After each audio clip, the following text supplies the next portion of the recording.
have any allergies. I'm feeling healthier than I have in decades. Are you losing weight? Because I'm not. No. It's a continual fight. Amen to that. We are officially Facebook Live. Oh, great. Good. Welcome, everybody. We're going to wait just a little bit. I see people still hopping on here. Good morning, Elena. Good to see you. Good morning, James. How's your mom doing? My mother died in April, James. When did I? Really? Yeah. That was during the really bad time when you couldn't see each other and you couldn't have funerals or anything. I'm so sorry. Thank you. She was such an amazing woman. It was 4 days after her 106th birthday. Wow. She was so amazing. And you're a chip off the block, so. Oh, thank you. Maybe. Well, I didn't hear about it, so I'm so sorry. I bet. We will talk soon, okay? Thank you. You bet. Do I see you in the new civic engagement class? I'm sorry? Are you in the new civic engagement class? Yes, I am. Good for you. Thank you. Have to keep busy, right?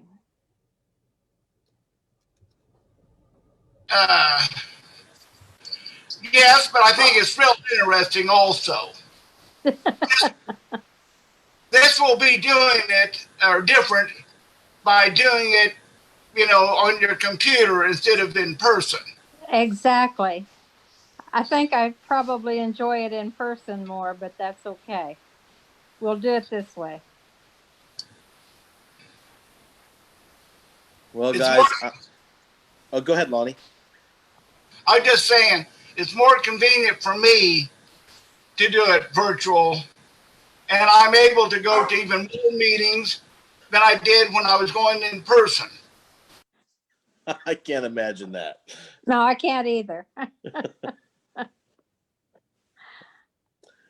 Well, we'll go ahead and get started. We are at 9:03. Hopefully, those that will be joining us will continue to show up. I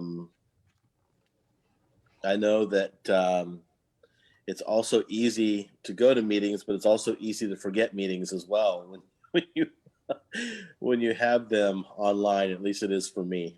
So, that being said, Maddie made the suggestion that our police officers are wanting to do a little bit more community engagement, wanting to take questions from people.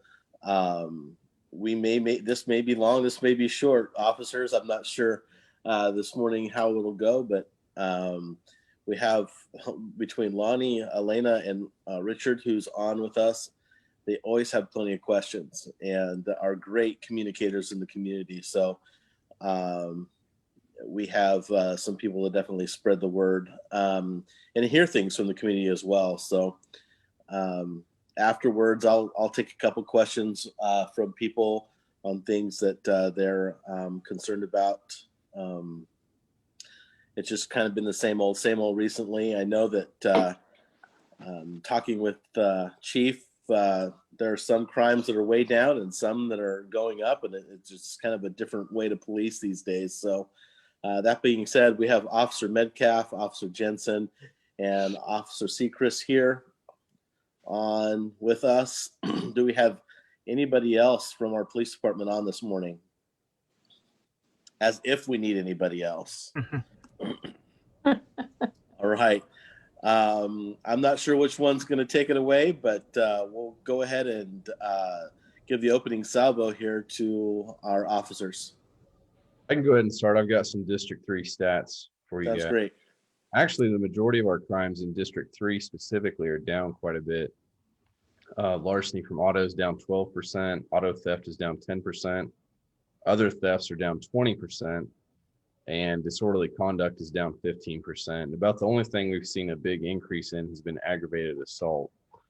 And I know the chief has been working on some violent crimes teams to work towards lowering some of those numbers recently too.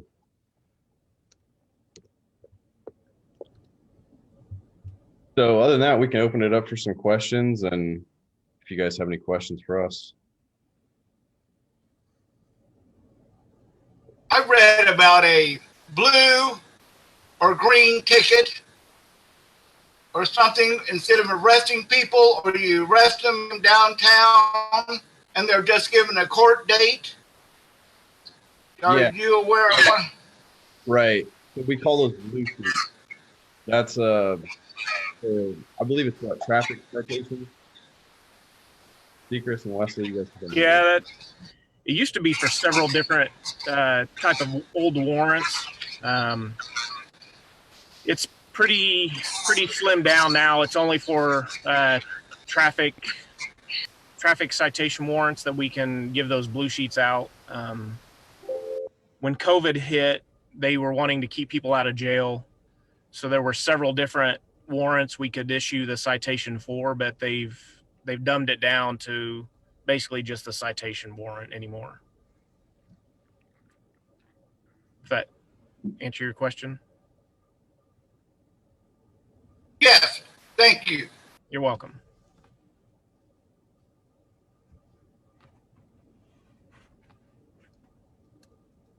Gentlemen, I'm wondering if you could tell us when we're going to have more I'm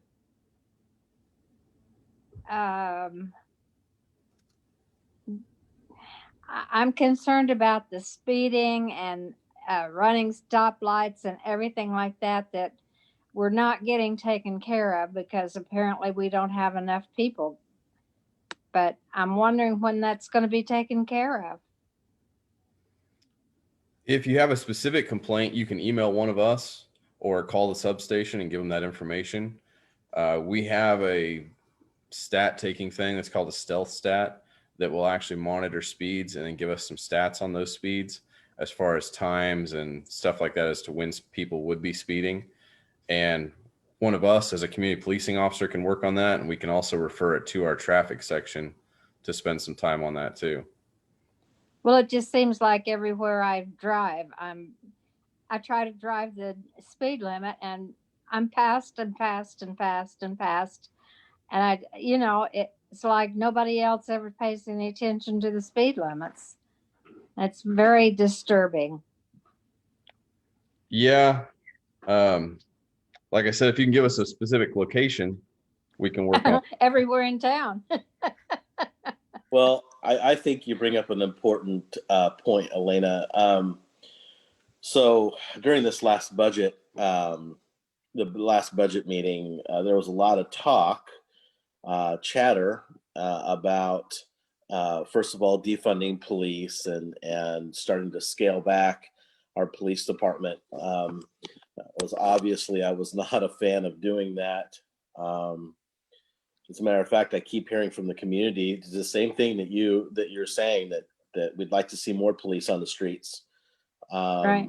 One of those things that was being discussed was starting to scale back the traffic unit that we had just put back into place. How many years ago now? 3 years, guys? 4?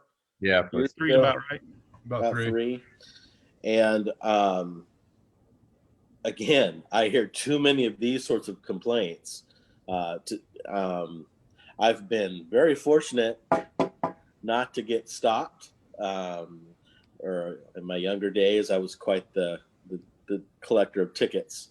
But I'm always very pleased to see them out on the highways. I see them everywhere I go, writing tickets. And doesn't mean we need to expand, the traffic unit. Well, that seems to maybe not be as popular with some people in the community, but from what I'm hearing down in District 3 still, and what I'm hearing is a little bit more limited now. I'm not in front of neighborhood associations very much right now. I'm still hearing that people are supporting that traffic enforcement, and this is this is the same. This is really a lot of more. But what I've been hearing, but what I will tell you is, if you do have areas of town that you're driving in often, and there's a lot of speeders, please let us know or let the officers know, because they really want to start keeping those stats. We really want to start using the technology that we have to find out where those hot spots are, so we can really get those tamped down. I've requested a couple of special traffic assignments in neighborhoods. One of them's over on 31st and Patty area, where there seems to be a lot of speeders. You guys can do that as citizens as well. If there's a specific area of town that you feel like you'd like to see addressed, let us know, because we have that traffic unit to do just that. And I do want to address one other thing with our officers. You guys know where we are as far as our count and being at our budgeted level for officers? I don't have good numbers. I know we have 53 or 54 in this current academy class. Probably one of the largest academy classes we've had, isn't it? Yeah, I think it's our largest ever. Yeah. It's a lot to teach. And there's a lot more diversity in these classes as well.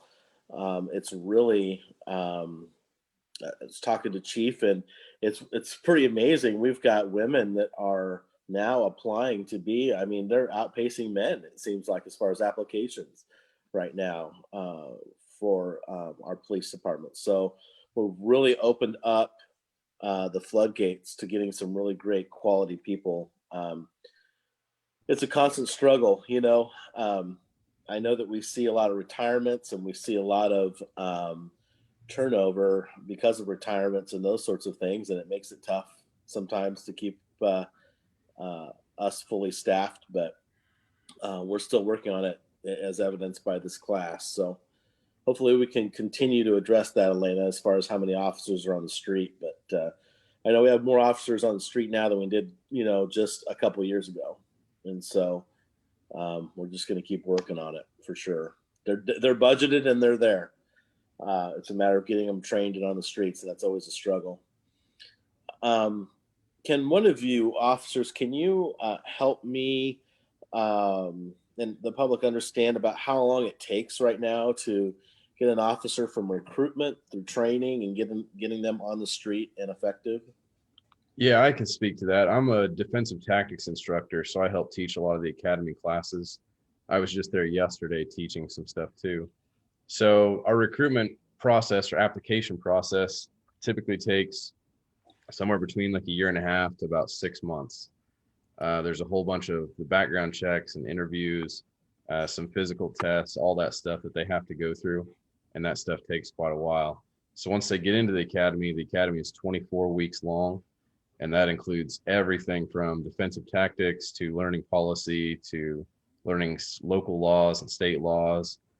We have a lot of mental health type stuff that we teach, mental health scenarios.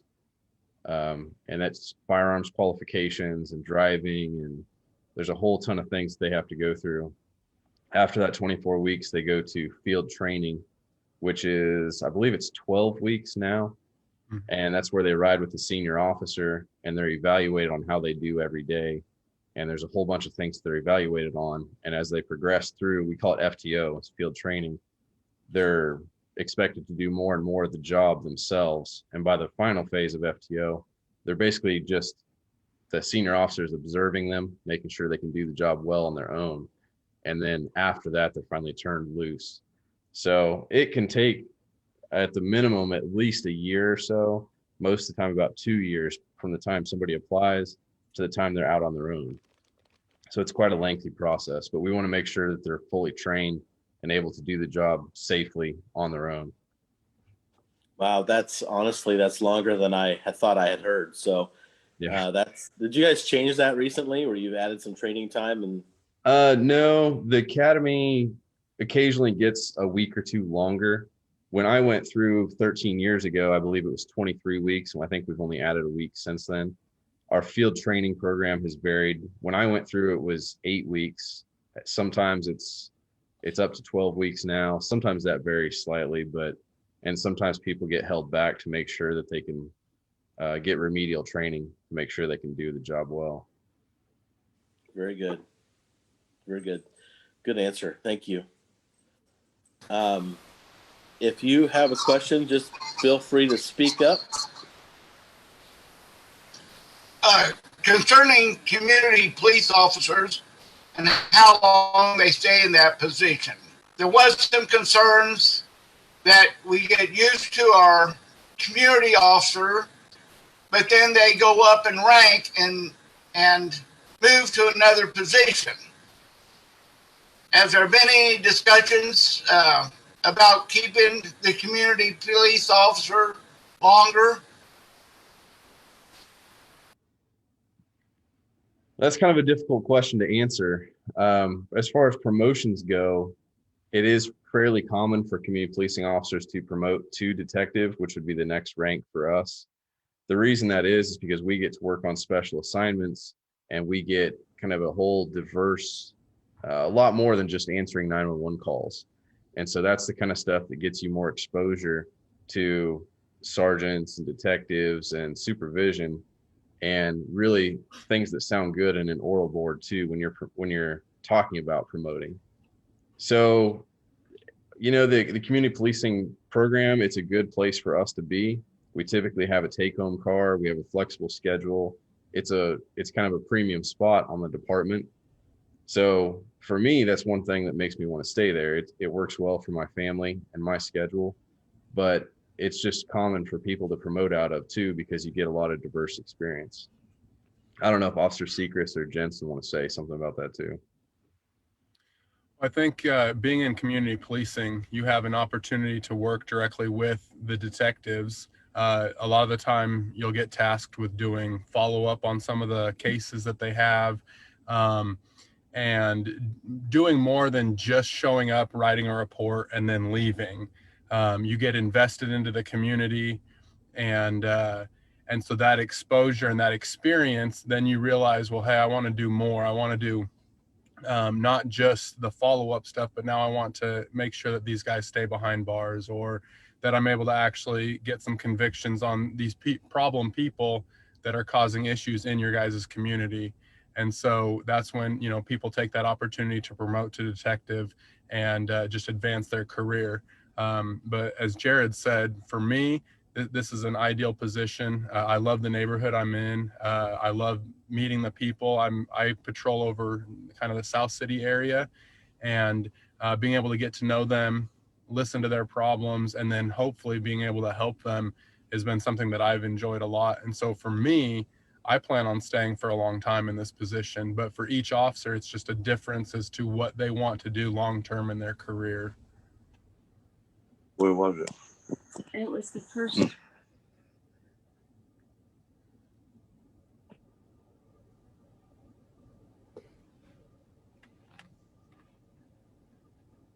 Any other questions or issues we can address for you guys? One more. What about uniforms? Now, before we changed uniforms, there was discussions about how challenging it was for officers to get replacement uniforms, whether you had to order them or they were available. Has that gotten any better? Yes, actually, when we switched uniforms, we also switched how we go about getting them. The company that's kind of in charge of ordering them, we go through Galls and the website galls.com. And now if you order something, it's normally within the week, maybe up to 2 weeks, but really no longer than that, in order to get replacement stuff for your uniform, equipment, things like that. It's a very fast process, and we can actually access everything online ourselves now, instead of having to go to a specific location and talk to them and ask them, hey, do you have this? Do you have that? Like it's streamlined now, and it works very well for us. One of the reasons that we switched colors also was this blue uniform is more common across the United States, so it's a lot easier to find providers for that uniform. Whereas the old browns that we were wearing, That was a real outdated uniform, and there were very few suppliers. So the cost was a lot more, and it was a lot harder for us to order and find that uniform. Yeah, those pants were war era pants. And I'm not talking about Vietnam or Korea. So those pants were surplus pants from either World War I or World War II, and it was they had made those pants in a long time. I think Wichita probably was the only city requesting that color, and those uniforms were very expensive. I know that really took your allowance, really ate it up. So the hope when we changed providers, the hope was when it came before the council, we had to kind of give the approval to go with a different provider, and we really saw the benefit for our officers to even being able to make their money stretch a lot further. And I hope that's what you guys are seeing now. We are, and like Wes said, it has been much more convenient for us. We can order it online from the computer in our cars, and then it's most of the stuff, if they have in stock, we can pick it up in a day or two, and it has been much easier for us. That's great to hear. Good If I can add something to that. Yeah, please do. Back when we had the Browns, we also had the soft uniform, which was green with the tan pants. Our specialty unit, SCAT, wore all black. Gang unit wore all black. With this uniform, it's a uniform. Every single person on the department is wearing the same thing, which is better for the community. They see that and they know exactly who that person is, instead of wondering, is this is this just a security guard, or is this, what unit are you from? They just know that this is a police officer. So that's a really good point. And I have actually had this question in the back of my mind. So thanks, Lonnie. I appreciate the question. I have a question about the community policing. You bet, Rich. So, I mean, I guess one of the goals is to build closer ties with people in a neighborhood. So I'm wondering, what kind of opportunities are there for neighborhood activists to bring an officer into a community, say for a certain kind of an event or something? Do you have a resource within your departments for citizens to call and say, hey, we're doing this or that, and we'd like a community police officer to be with us for it?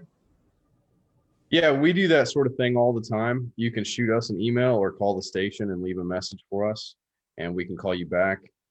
We have flexible schedules. We're expected to be flexible like this. All of us are typically off on Saturdays, but we're coming in for this. I'm supposed to be off on Fridays, but I worked yesterday to teach at the academy. So we're flexible for events like that. Just let us know. We can clear it through our supervision, and we can make adjustments to be there and help you out with that sort of stuff. Okay. I have, I'm trying to organize some alley cleanups in District 3, and I drove by some of them to kind of to eyeball them to see what kind of, manpower would be needed. And there's one on Broadway that looks a little raw, very, very overgrown, just a little seedy. That's an extreme example, but there are other ones where I go on these cleanups, and the people that I encounter who are in need are really in some desperate need. And the very first one that I went on, for example, she was living next to a drug house. The back of the house, I went because we were cleaning up the alley. I could see the back of that house, and it was like the porch was falling down. There was holes in the wall, clearly in violation. People were coming up to the door and buying drugs while we were cleaning up for this lady. So, I mean, that's the kind of things that you would see on a neighborhood cleanup. And believe me, 100% of these cleanups that I've seen, the people who are in trouble are experiencing a life crisis of some sort or another. The houses don't get that way by accident. It's because neighbors and family oftentimes have just not looked, have turned their eyes away from some of the people that are in need. So it just seemed like it would be a perfect opportunity, even if it was just a brief visit from a community police officer, to be able to see the conditions that people are living in, both within the homes and the properties, as well as on the block. So yeah, if you guys, maybe I can give you a call and talk to you about that as an opportunity. Yeah, we routinely help with neighborhood cleanups. I just helped with one for the South City Neighborhood Association maybe a month or two ago. And I actually bring my daughters with me, and we come and follow the trash trucks and help pick up trash, walk through the neighborhoods. They're a lot of fun. Yeah. So, Officer Jensen, did you want to add? well, I was just gonna say when that time comes, or prior to, just call the station up and let them know, hey, I'm gonna be doing a cleanup in this area, and I'd like to get in contact with the community policing officer, and they'll get us a message right away. And then we can reach out and contact you, and we'll set things up, whether it's ourselves or another officer, or even getting members of the community that we know that like to be involved and help out. That way we can show up and assist with that, and be out in the community, and not only just enforcing laws, but now actually helping citizens better their own lives. Yeah, that'd be great. I got to Yeah. give a shout out to Allie Larison. I think she's in Beat 33, or she's up in Hilltop. She's done a wonderful job there, showing up and reaching out to the people in Hilltop. She's also a defensive tactics instructor with me. She actually led our scenario training that we did yesterday. So, yep, she's fantastic, does a lot of good stuff. Wow. Yeah, and I do want to, if anybody in the community actually encounters, if there's not an officer around or any official around, if anybody in the community encounters someone that they see is in great need and somebody expresses need, please let Maddie or I know. We have resources we can get them, especially food on my end.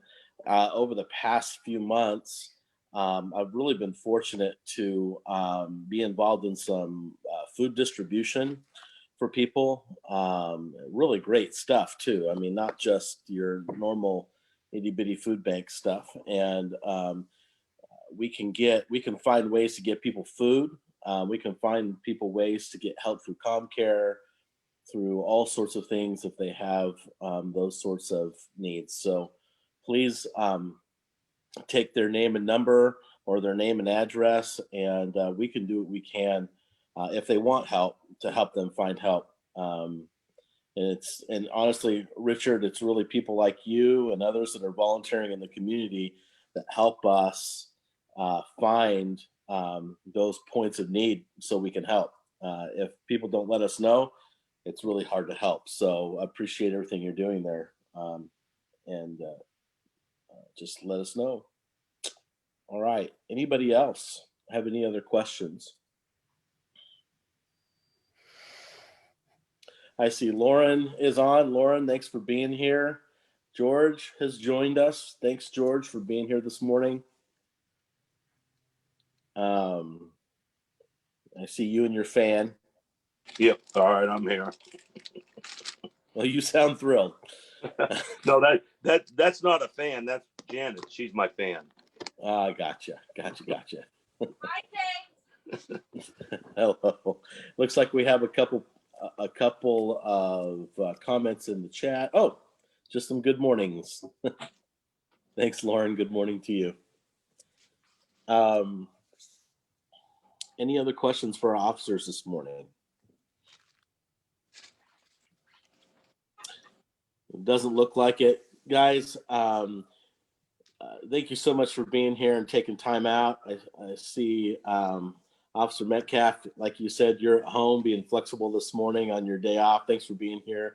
Looks like Officer Sechrist and Officer Jensen are in their cars waiting for their next call. Go ahead, Officer Jensen, if you want to say something. Oh, I was going to say, we're in our vehicles outside of our houses, where it's easier access to the computer. That's awesome. That's perfect. All right. Well, thank you, officers. I'm going to take, you guys don't have to stay, but you can if you want. I'm going to just take a couple questions from the community. Wait, we have one more though. Hold on. Yes, Richard just says thanks for showing up, officers. We do. We appreciate you. All right. Thank you. Thanks, guys. Thank you, Take care. guys. All right. Thank you. You bet. One of those things that we're really going to need community feedback from the community on is this ongoing, talk about, and I probably should ask the officers to stay for this, but of the defunding of police and what does that really mean, and kind of what the community expects to see from our police department and the level of service. But one of the things that we've been talking a lot about is that our officers are really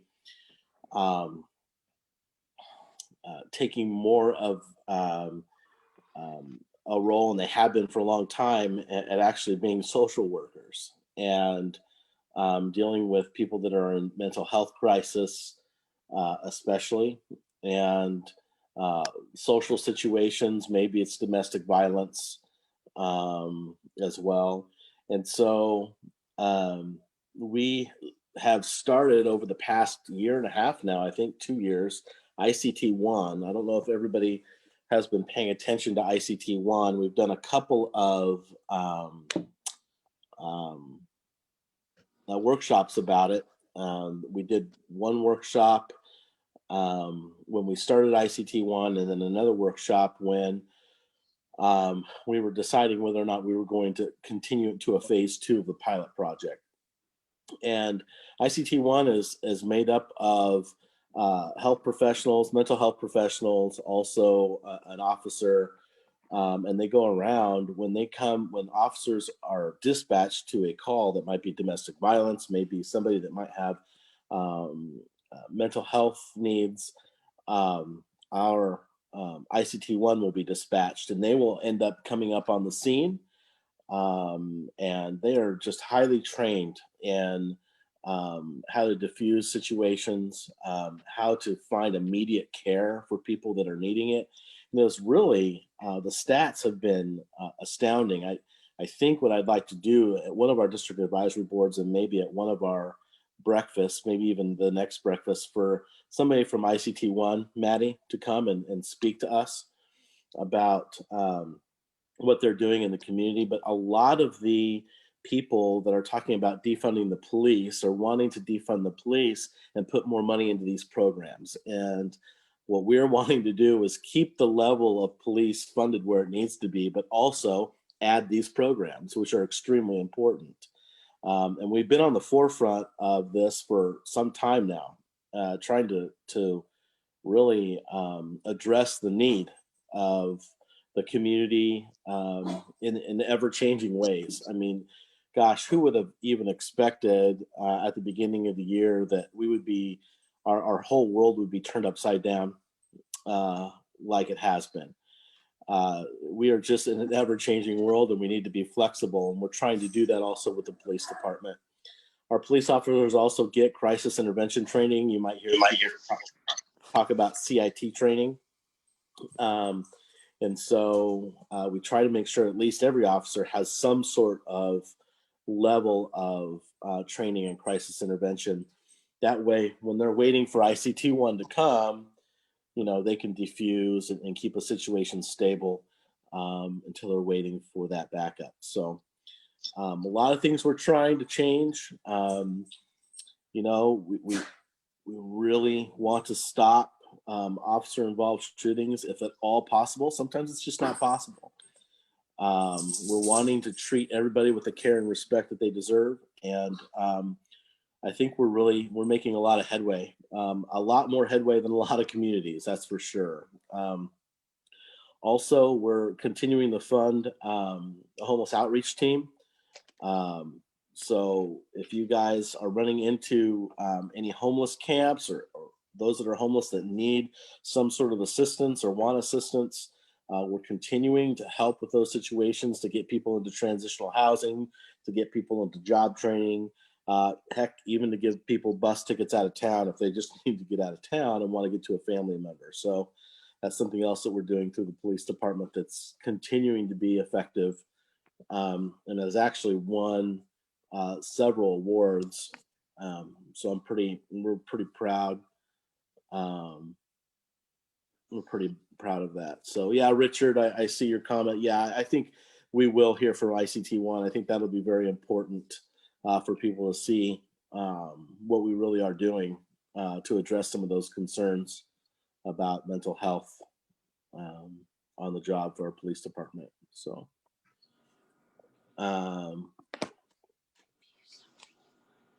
anybody else? Oh, don't be embarrassed. It has been just in the pilot project phases, Richard. ICT1 has been. We've only done a couple of workshops on it. We keep talking about it here once in a while, but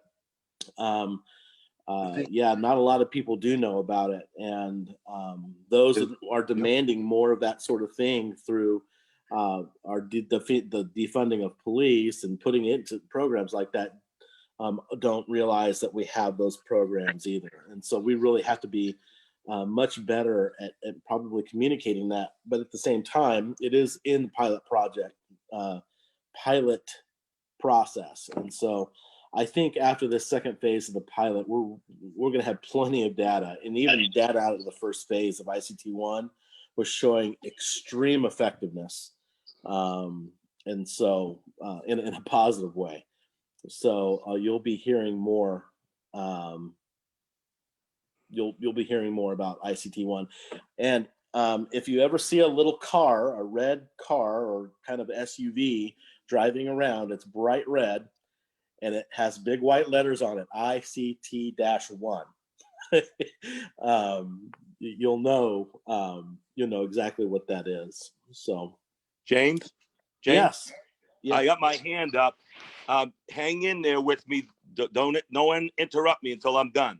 But I want to defund the police, and I want Portland, Seattle, Oshkosh, Minneapolis. I want those here in Wichita. I say that in jest. Of course I don't.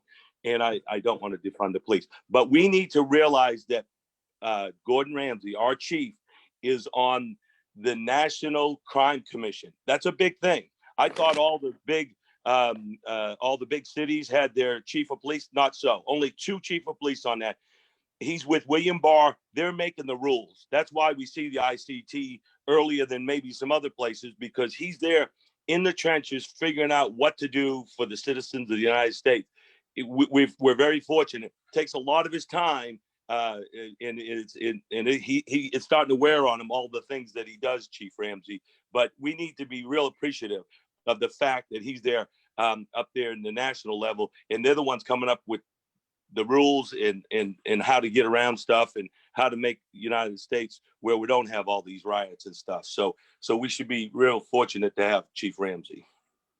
Yeah, we are. We're very fortunate to have him. A lot of major changes have happened since he's come on. And honestly, he told us when he was first hired, it would take to see all the changes he'd like to see, to shift the culture where he'd like to see it shifted.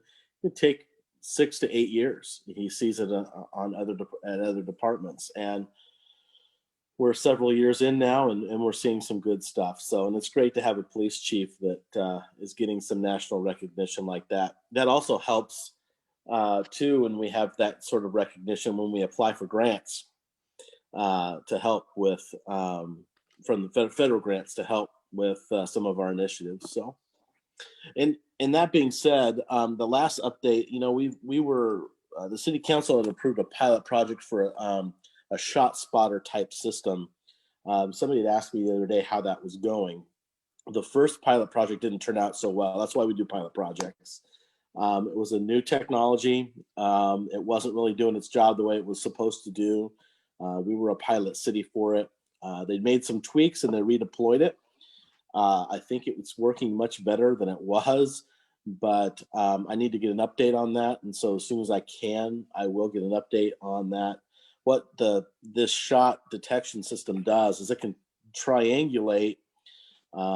It's a series of microphones, not cameras, but microphones that are placed around the city. And those microphones are very sensitive, and they can hear certain frequencies of gunshots and can triangulate where that gunshot came from, and it's effective. Hopefully, will be effective in catching those people that are committing crimes with weapons. So, especially firearms. That'll work. So we'll give an update as soon as I have one. We'll give an update on that as well. So, anybody else? What about the microphones that are down on the Riverwalk area? They're doing some sort of a work down there to keep an eye on. What's up with that? What's the status there? So we did approve for it was a Wichita Police Foundation, I believe, that was funding and making that happen. And we did give the approval, and those aren't microphones; those are actual cameras down on the river corridor. I am not a fan of cameras being put up everywhere. I just have always been uncomfortable with just blanket surveillance, but surveillance that is deployed kind of in a strategic way in areas that we are wanting the public to come down and enjoy, families to come down and enjoy. It was actually a good thing. And that river corridor, we want to be a place where people could come enjoy. And so we, without the thought that, and make it as safe as possible. And so there are camera systems that are going to be deployed. They're very high definition. They can zoom way in. And they can detect and see crimes that are happening. There have been a few that have happened, and there's been no evidence of it and no way to catch anybody. And so this is one of those things that, again, it's just on the corridor, the main corridor of the river downtown. It is not being deployed everywhere. And we're going to see if we can make that effective, especially now when we had decided to do this, and it was brought to us by the Police Foundation. We were expecting the baseball stadium to be open. We were expecting a lot more activity down by the river than we did.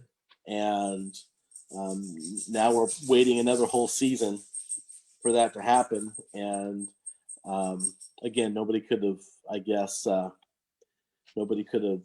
predicted what would have happened with COVID after the first of the year, but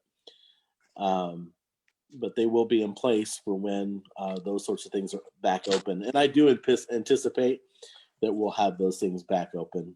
Don't know how soon, but we're going to have to get back to some sense, in my opinion, some sense of normalcy sooner rather than later. I think the morale of our citizens and the businesses that are, I've got to tell you, every day hearing of businesses just having to close their doors because it's kind of scary for people right now to get out. People worried about COVID. And so how we do that, I don't know. But as soon as we feel like it can be safe to do, we need to get it done, not just for health sake, but mental health sake, for people's economic well-being. We got to try to do that. So anyway, kind of a rabbit trail there, but yeah, that hopefully answers your question. That is not going to be a wholesale deployment around the city, just in that specific area on the river corridor. And yeah, I did see your comment come through. Richard is saying I'm uncomfortable with that. Well, and we need to make sure that the people who volunteer to monitor those are carefully vetted too. Absolutely, I agree. Right now, it's going to be officers. It's not going to be private citizens that are monitoring those. So those people are vetted at least through their jobs. And then virtual meetings are a good way to help us healthier sooner. Yeah, absolutely. As much as we can distance as possible, Absolutely. And we're going to keep, Maddie, we're going to keep doing these virtual just for the foreseeable future, correct? Yeah, I have things scheduled out through the end of 2020 to be virtual. We've found that going month to month kind of causes confusion for citizens. Yeah. Not knowing what to expect. So I think a lot of the breakfast and DAB meetings have just said we're planning on virtual through December, and then come the beginning of the year, let's gauge where we're at. Yep. Yep. Absolutely. So, guys, pardon me if you hear a dog playing and growling in the background. All right. James, are we on public comment yet? Yeah, please. I have three things. And I first want to say, James, I've known you for, man, I guess 10 years. And I honestly believe you're a great guy. Okay? I will start with that. Okay? I honestly believe that with all my heart. Makes me say, uh-oh. Yeah. I think you're a good Christian guy, what I tell everybody. So anyhow, but this thing will be fine. So we have the mask ordinance, and they're really not writing tickets, and that's fine. You guys wasted all that time getting that $50, $100, $200 or dollar fine, or $25, $50, $100 fine.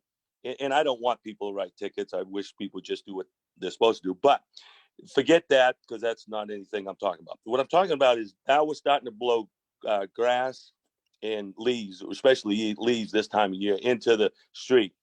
There's a guy that's supposed to go around, and he's like the guru for Wichitas. And I know him real well. And he's always told me, and I think I have a brochure, that it's a $450 fine if they write you up. Of course, they educate you and warn you, but it's $450 fine. Well, come to find out, I called up Jan Jarman with the city attorney's office, and she said, yeah, George, that's not in the ordinance. I said, well, that's what he's been quoting for years. And so she goes on to tell me it's up to $500. And so what you have to do is pay like $69 in court costs, and then whatever the judge finds you. But herein lies the problem. We need to take it off the books. He hasn't wrote a ticket. This guy hasn't wrote a citation in 3 years. Oh, but 3 years ago, it was some guy that was throwing logs and branches into a creek, which isn't what we're talking about. So I think Jan has told him that, hey, you can't cite you can cite them, but you can't charge anyone and charge them $450 or any amount. It has to go before a judge. And for years they've been doing this, and it's sad that we don't know what we're doing here. And then so I asked him, when's the last time you did a grass and leaves in the street? And he says it's been many years. So quite honestly, I don't know what he's doing, although I think he does other things. We need to just take it off the books if no one's going to get charged. My neighbor blows it in the street twice a week, and I've got pictures, and he won't do anything because he said, well, other people are doing it. Well, I think if you hit one guy, and not that I don't like my neighbor. He's been warned numerous times. How many times you got 100 miles an hour down Kellogg, and they keep warning you, you'll keep running 100 miles an hour. It's the first time you get that 220 ticket. Trust me, I don't got one, but you will quit driving 100 miles down Kellogg. So we need to just take it off the books or something. We've got a problem there.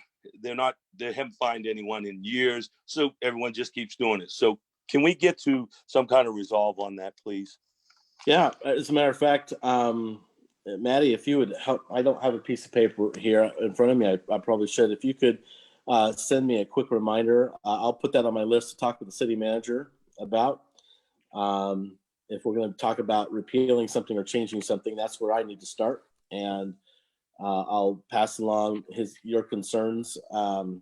Honestly, the thing to understand, sometimes it's hard to prove those things in court.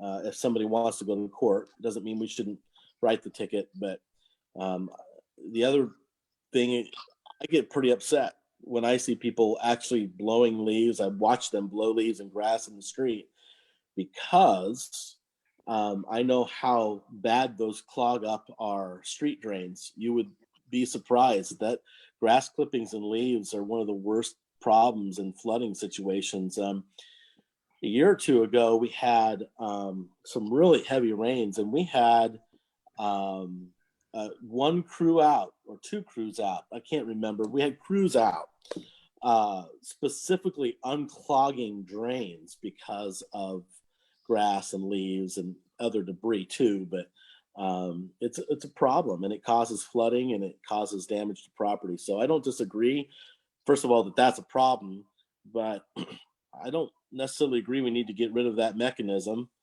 But I also agree that if we're going to have that mechanism, we should use it to protect.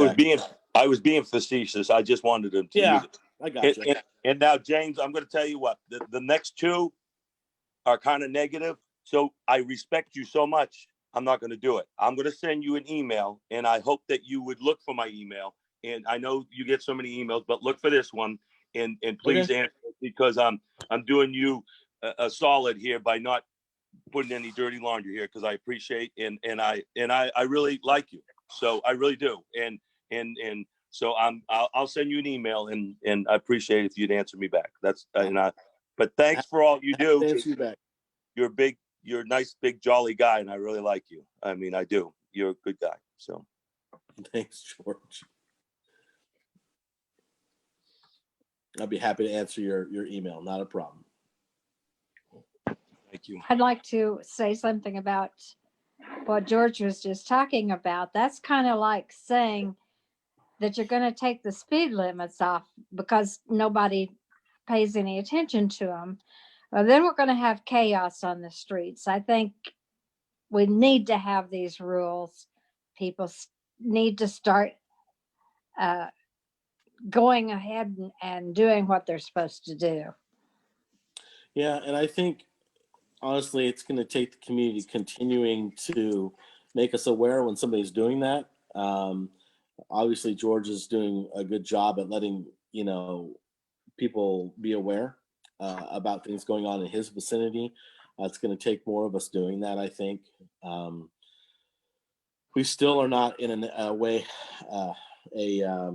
so where I'm looking for, in a situation where we can have someone go out and be proactively looking for people doing that. But definitely we need citizens to continue to turn things in like we've always said. So James, like my picture and me in the animal world, if you take a picture of like a dog running at large, you're a witness, and your picture is a second witness. I think that should be the same thing. If I'm taking pictures of my neighbor or whoever blowing out leaves into the street, and Janet, my wife, her son actually got fined for this, and we're trying to figure out how long ago it was, because this guy says it's been years since he's fined it. So, but we need to. I'm going to follow up on that. But we need to the new rule is, if you take a picture, you and the picture are two witnesses, and that should be enough.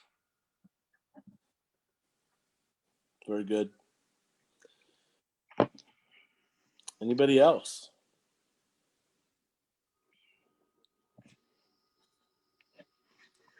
Okay. Thank you all for being here this morning. Thanks for your questions and your comments. George, I'll be looking for that wonderful email that you have for me. And I'll try to get that answered, or at least a phone call back to you by Monday. Anybody else? If not, thanks for being here. I have one question. Oh yeah, I have please. one question. You bet. The Clap Park thing is going to take place on Wednesday night, and that's the same night as the civil engagement. So is the Clap Park situation going to be where we can get it later? Will it be reviewed, recorded, so we can listen to it later? Absolutely. It'll be recorded. You can go back on Facebook and look at it. If you don't have Facebook, let's find someone that can get, or YouTube, or Maddie, help me out there. It's on Facebook, but you don't need a Facebook account. The video will save on the District 3 Facebook page, and anybody can click the video link and watch it without having to have a Facebook account. Thank you, Maddie. Elena, I did just publish the agenda on the District 3 page, and it has the PowerPoint presentation, which includes the design. If you want to review that, if you have any comments you want to email me that get read into record, you can do that too. Thank you, Maddie. So yeah, on the District 3 Facebook page, all the presentation, a clap update, be sure to check out that agenda. I'll just link it in this chat right now. And that way, if you want comments in record for DAB, you can email me those ahead of time. Sounds good. Oh, Bishop Moore, how you doing? Just logging in. Let's see here. Can you hear me, James? We hear you. How you doing? I am great. How is everything? We're doing good. You know, we're just about ready to finish, but if you have a community update from your perspective, we'd love to hear it. Let's see what's going on in our community. Nothing really, you know, everything's been I've been working mainly at the school, you know, getting the school Sure. back open. And that's been it's going real good, you know, with the kids being out that long. They came in and they're adjusting very well with that. And but you know, got so many new kids coming in. And then yeah. And one of the things that, well, here's a community update, is that I did a whole lot of remodel at the church and preparing for this school year. And I kind of figured that school would not be open like it normally would. And did all that work, and man, time ran out. And was going to do the same program that the Boys and Girls Club are doing, was offer a space there at the church for students, and still may do that because, you know, they're working with kids mainly on the north side. But we've got West High School, South High School, and a lot of middle schools in the area. So I am thinking about opening up a space there at the church for kids whose parents had to go back to work, or kids that need some kind of guidance for virtual. Very good. Yeah, Very yeah.